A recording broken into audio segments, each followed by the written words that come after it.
Friends இப்போ amount எடுக்க போகிறோம் எப்படின்னு பாருங்கள். நிறைய அச்சீவ்மெண்ட் எடுக்கிற மாட்டேன். இது ஈஸி தான் எடுக்க அப்படின்னு ஒரு யூடியூப் சேனல் போட்டுக்கிறேன். எப்படி எடுத்தாச்சு பார்ப்போம். எப்படி எக்யூப் பண்ணிட்டேன்.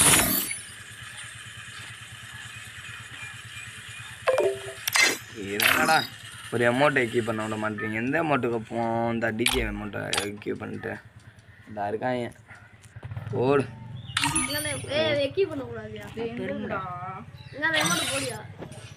டவுன் பண்ணுங்க, டவுன் பண்ணிக்குவோம். எடுத்தாச்சுடா எங்கடா ஓடு வர அரட்டுதுல. மக்களே வீடியோ முடிஞ்சு போச்சு.